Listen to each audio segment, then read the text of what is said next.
जन भावना का अगर समादर कोई नहीं करता है, उससे गलत और पापी आदमी कोई नहीं है। जन भावना है राम की पूजा, जन भावना है राम की आरती।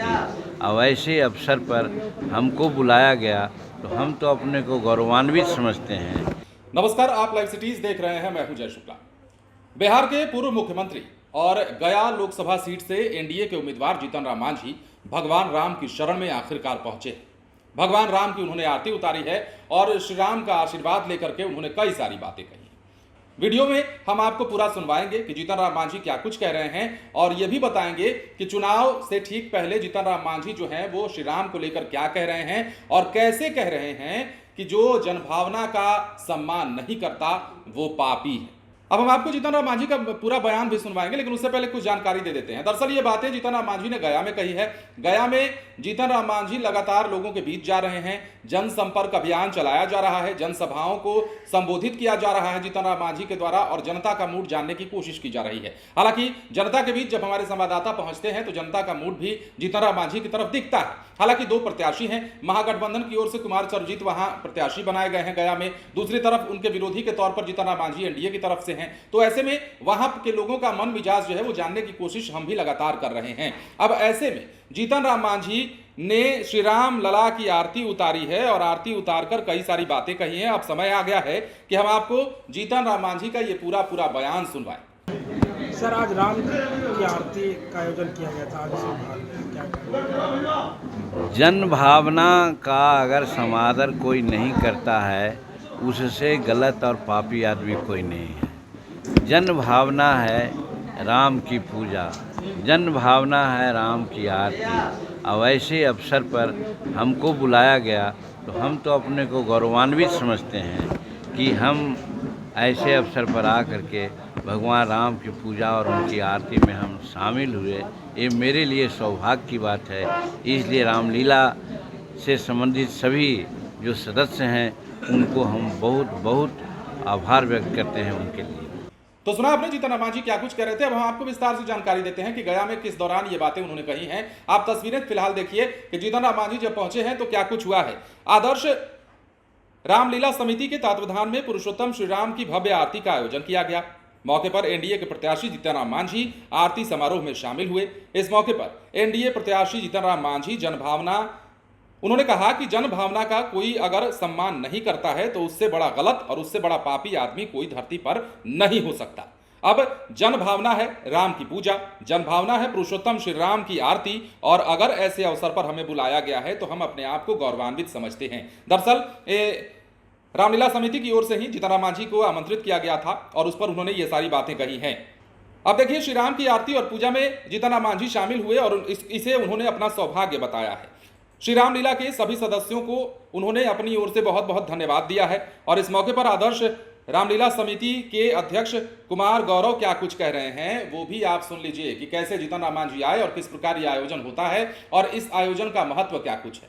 आज श्री आदर्श लीला समिति जो कि लगभग 60 साल से हम लोग गया शहर में श्री आदर्श लीला समिति के बैनर के माध्यम से जो है रामलीला का आयोजन करते हैं, जिसमें आपके हमारे घर के ही स्थानीय कलाकारों के द्वारा जो है रामलीला का मंचन किया जाता है।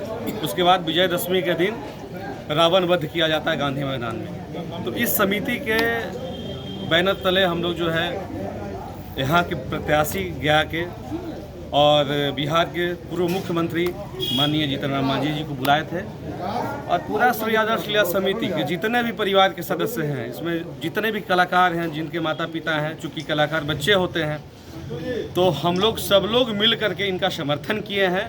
और जिस तरह से बनारस काशी में जो है आरती का आयोजन किया जाता है नदी के किनारे, उसी तरह का गंगा आरती का एक आयोजन करने का हम लोग प्रयास किए श्री आदर्श लीला समिति के माध्यम से, जिसमें माननीय बिहार के पूर्व मुख्यमंत्री जीतन राम मांझी जी के द्वारा जो है प्रभु श्री राम का आरती किया गया, 56 भोग लगाया गया। उसके बाद सभी लोग प्रसाद ग्रहण किए हैं और उनकी जीत का अग्रिम बधाई भी हम लोग आज देती हैं, क्योंकि जीत तो उनकी तय है। बस वोट का डिफरेंस है कि 3 लाख पार होगा कि 4 लाख पार होगा। जीतना तो है ही, चूँकि हम लोग बिहार में और पूरे भारत में 400 पार हैं, इस बार तो 400 पार हैं। आदर्श रामलीला समिति के अध्यक्ष हैं और उन्होंने तमाम जानकारियां साझा की हैं। तो लेकिन जीतन राम मांझी की अगर हम बात कर लेते हैं, बिहार की सियासत की अगर हम बात कर लेते हैं, चलिए जीतन राम मांझी भगवान की शरण में गए जरूर हैं, श्री राम की आरती उन्होंने उतारी है और ये तक कह दिया है कि जो जनभावना है उसका सम्मान अगर नहीं करता है तो वो पापी है। तमाम लोगों को उन्होंने कहा है जो श्री राम का विरोध करते हैं। मतलब जीतन राम मांझी अब ये मान रहे हैं कि श्री राम का विरोध नहीं किया जाना चाहिए, चाहे राजनीतिक मुद्दे पर ही क्यों, लेकिन श्री राम जो है जनभावना से जुड़े हुए हैं, लोगों की आस्था का विषय है प्रभु श्री राम, और लोगों के जहन में अपने भगवान के प्रति गलत बातें सुनना कहीं से भी सही नहीं होता है। और इसी बात की ओर जीतन राम मांझी ने इशारा किया है। जीतन राम मांझी श्री राम की आरती उतारते हैं, 56 भोग लगाते हैं, स्तुति गाते हैं और उसके बाद कहते हैं कि भगवान की जो आस्था है, लोगों की जो भावना भगवान से जुड़ी हुई है, श्री राम से जुड़ी हुई है, उस भावना का अगर कोई सम्मान नहीं करता है, उस भावना को का अगर कोई ठेस पहुंचाता है उस भावना को, तो वो धरती पर सबसे बड़ा पापी है। ये बातें खुद जीतन राम मांझी ने कही है और आपने सुना भी है। अब गया लोकसभा सीट की हम बात कर लेते हैं। गया लोकसभा सीट पर संग्राम बड़ा तेज है, वहां लड़ाई कांटे की बताई जाती है और कहा जा रहा है कि दोनों धुरंधर जो है अपने अपने स्तर से अपना अपना दमखम दिखा रहे हैं। जनता का मूड फिलहाल कुछ भी हो, लेकिन जब नतीजों का दौर आएगा, जब चुनाव खत्म होगा और जब वोटों की गिनती की जाएगी, उस दिन पता चलेगा कि कौन कितने पानी में रहा और जनता ने वाकई में किसे अपना मसीहा माना है, जनता ने किसे खूब आशीर्वाद दिया है और किसे गया की जनता ने अपने लिए चुना है। ये तमाम चीजें इंतजार का विषय रहेंगे। लेकिन फिलहाल जीतन राम मांझी पूरा दमखम लगा रहे हैं। उनके जो बेटे हैं संतोष सुमन हिंदुस्तानी अवाम मोर्चा के राष्ट्रीय अध्यक्ष भी हैं और वो भी लगातार लोगों के बीच में जा रहे हैं, अपने पिता के लिए वोट मांग रहे हैं और बता रहे हैं कि आपका एक एक जो वोट है, कड़ाई छाप पर जो वोट पड़ेगा, वो सीधा सीधा नरेंद्र मोदी के लिए वोट होगा। नरेंद्र मोदी को जिताने के लिए इस बार आपको वोट करना है और नरेंद्र मोदी के नाम पर ही जीतन राम मांझी भी वोट मांगते दिखाई दे रहे हैं। लेकिन फिलहाल जीतन राम मांझी का ये वीडियो सोशल मीडिया पर तेजी से वायरल हो रहा है। मांझी राम की शरण में पहुंचे हैं और श्री राम का आशीर्वाद लेकर इस बार चुनाव में फतेह करने की उन्होंने ठान ली है। अब देखना होगा कि प्रभु श्री राम जीतन राम मांझी को आशीर्वाद देते हैं नहीं देते हैं। हालांकि इससे अगर अलग हटकर बात करें तो जीतन राम मांझी का मुकाबला कड़ा है। जैसा कि हमने आपको बताया, कुमार सर्वजीत जो कि राजद के बड़े नेता हैं और जब महागठबंधन की सरकार थी तो कुमार सर्वजीत मंत्री भी रहे। अब कुमार सर्वजीत गया से चुनावी मैदान में है, जीतन राम मांझी को टक्कर दे रहे हैं। देखना होगा कि क्या होता है। बहरहाल जीतन राम मांझी पर प्रभु श्री राम की कृपा कितनी बनती है। जनभावना की बात कह रहे हैं और कह रहे हैं कि जनभावना का जो सम्मान नहीं करता वो पापी होता है। और जीतन राम मांझी की ये बातें वाकई में सही हैं, भले ही राजनीति से ओतप्रोत हों, लेकिन फिलहाल जीतन राम मांझी की इन बातों से सबको सीखना चाहिए, सबक लेना चाहिए और ये समझना चाहिए कि जनभावना जो है, किसी का अगर किसी से जुड़ा हुआ है, किसी भगवान से अगर किसी की भावना जुड़ी है, प्रभु श्री राम से लोगों की आस्था जुड़ी है, तो उसका मजाक या फिर उस पर कोई ओछी टिप्पणी या फिर उसके अस्तित्व पर सवाल उठाना कहीं से भी जायज नहीं होता है। ये तमाम बातें अप्रत्यक्ष रूप से जीतन राम मांझी ने समझाने का प्रयास किया है, बताने की कोशिश की है। देखना है कि जीतन राम मांझी को गया के लोग कितना आशीर्वाद देते हैं और किस प्रकार बढ़ चढ़कर जीतन राम मांझी के लिए लोग वोट करने आते हैं। फिलहाल अब बिहार की सियासत की बात कर लेते हैं। तेजस्वी यादव ने आज ही अपना मैनिफेस्टो जारी कर दिया। राजद की ओर से जो मैनिफेस्टो जारी किया गया है उसमें तमाम तरह की बातें कही गई हैं।